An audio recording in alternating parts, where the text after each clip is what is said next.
आपका जो मन है वो आपके नियंत्रण में नहीं है and internally you are suffering physically and mentally both. ये गलती हम करते हैं, मन से मन को नहीं जीता जा सकता। श्वास लेना, छोड़ने के बाद 1 घंटे तक अच्छा फील करना, दिस इज नॉट प्राणायाम। अगर आपके इमोशंस आपको अंदर से कमजोर कर देते हैं, डर, गुस्सा, बेचैनी हर दिन आपको चला रही है, ओवर थिंकिंग हर दिन आपको चला रही है और आपके विचार आपको बार बार भटका देते हैं, तो इसका मतलब है कि आपका जो मन है वो आपके नियंत्रण में नहीं है and internally you are suffering physically and mentally both. Physically और मेंटली दोनों तरह से आप सफर कर रहे हैं सिर्फ इसलिए कि आपका मन आपके नियंत्रण में नहीं है। अब जो ये मन है, इस मन को नियंत्रण में कैसे लाया जाए, इसके नियंत्रण में ना होने के अर्थ तो मैंने आपको बता दिए, लेकिन कुछ लोग कोशिश करते हैं एक थॉट से दूसरे थॉट को रिप्लेस करने की, कि अगर उन्हें किसी चीज पे उनका कंट्रोल नहीं है तो they just take a hard decision to overcome that, यानी कि एक विचार को काउंटर करने के लिए दूसरा स्ट्रॉन्ग इमोशन, जबकि इमोशन और थॉट्स ये दोनों ही आपके माइंड के पार्ट है। हम ये गलती करते हैं कि मन से मन को ही जीतने का प्रयास करते हैं, ये गलती हम करते हैं। मन से मन को नहीं जीता जा सकता। क्यों नहीं जीता जा सकता? क्योंकि आपका जो मन है ना, ये एक आग के गोले की तरह है जिसमें लगातार कुछ न कुछ उफान उठता रहता है। जो ये आपका स्ट्रॉन्ग डिसीजन है, ये भी एक तरह का तूफान ही है जो कि बहुत जल्दी बुझ जाता है। हमको ये समझना चाहिए कि इस तूफान को आग देने वाली हवा कौन है। योग में कहा जाता है कि इस मन को, इस आग को ऊर्जा देने वाली जो हवा है वो है आपका प्राण। यानी कि जैसा आपका प्राण आपकी ब्रीदिंग को गाइड करता है, जैसा आपका प्राण आपके नर्वस सिस्टम को गाइड करता है और जैसा आपका प्राण आपकी एनर्जी को गाइड करता है, फिर वैसा ही जो है आपका मन रिएक्ट करता है। आपका मन खुद से रिएक्ट नहीं करता है, it is guided by something, guided positively भी निगेटिवली भी। तो ये बात यहाँ पर प्राण की आती है कि जब ये प्राण असंतुलित होता है तो ये आपकी बॉडी की हर एक चीज को अफेक्ट करता है। जो 3 चीजें मैंने यहाँ पे बताई, energy, nervous system and breathing. अब जब ये तीनों चीजें इम्बेलेंस होती है, आपकी एनर्जी आपके नर्वस सिस्टम से अलाइन नहीं है, आपका नर्वस सिस्टम आपकी ब्रीदिंग से अलाइन नहीं है, ये तीनों जब तक एक दूसरे से अलाइन नहीं है तब तक ये अपने माइंड को ठीक से गाइड नहीं कर पाएंगे। और ये अलाइन इसलिए नहीं है क्योंकि आपके अंदर का प्राण, ये जो डायरेक्शन आपको मिलती है बॉडी को प्राण के द्वारा, वो प्राण आपका असंतुलित है।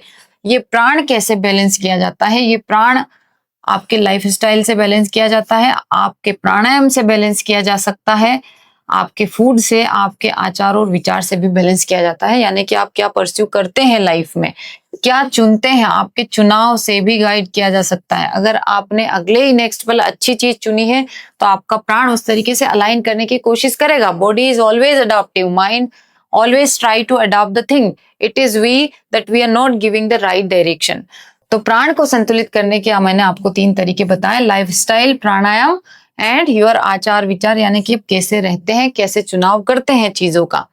तो यहाँ पर एक चीज हमें देखनी होगी कि lifestyle we can't change suddenly, the food and और आचार विचार we can't change suddenly, but the prana, the breathing is the thing on which we can work every day in a very consistent manner. अगर आप 10 minute 15 minute के लिए बैठना सीख जाओ तो इजीली आप जो है अपने प्राण को हर दिन दिशा दे पाओगे और यही प्राण फिर आपकी इन तीनों चीजों को अलाइन करना धीरे धीरे शुरू कर देगा।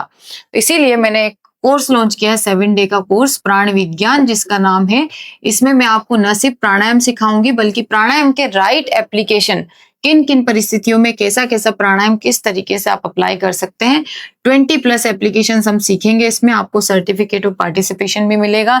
Fees is very nominal, 50% seats इसकी फुल हो चुकी हैं, तो इसमें जल्दी से आप रजिस्टर कर लीजिए। हम बात कर रहे थे प्राण की, तो प्राण के बारे में महर्षि पतंजलि ने यह कहा है कि धारणासु च योग्यता मनसः, यानी कि अगर कोई व्यक्ति प्राण पर वर्क करे तो वो धारणा के, उसका मन जो है वो धारणा के यानी कि कॉन्सेंट्रेशन फॉर मेडिटेशन के लिए योग्य हो जाता है, कैपेबल हो जाता है। धारणासु च योग्यता मनसः।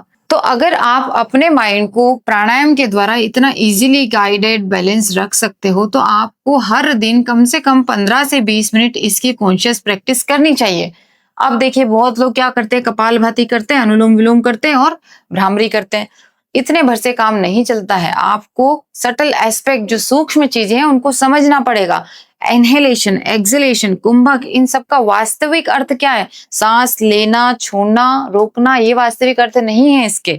जब आप इनके आयाम समझेंगे कि श्वास लेते हैं तो क्या होता है, how does it impact your body, छोड़ते हैं तो क्या होता है, रोकने से क्या होता है, अपने सटल बॉडी को जब आप गाइड करने लगेंगे ब्रेथ के द्वारा, तो हम कहेंगे कि आपने जो है प्राणायाम को सिद्ध किया है। श्वास लेना, छोड़ना, छोड़ने के बाद 1 घंटे तक अच्छा फील करना, दिस इज नॉट प्राणायाम। जब तक आप अपनी ब्रीदिंग के थ्रू सटल लेवल पर खुद को गाइड करना नहीं सीख जाते, तब तक आप प्राणायाम के सही एप्लीकेशन नहीं कर रहे हैं। इसीलिए मैंने ये कोर्स लॉन्च किया है, तो जल्दी से ज्वाइन कीजिए और ये वीडियो उन सभी को शेयर कीजिए जो प्राणायाम का प्रयोग तो कर रहे हैं लेकिन उस स्तर पर नहीं कर रहे हैं जिस स्तर पर प्राणायाम उनकी वास्तविक सहायता कर सकता है। तो इस वीडियो में इतना ही, मैं आपसे फिर मिलती हूँ, तब तक के लिए धन्यवाद।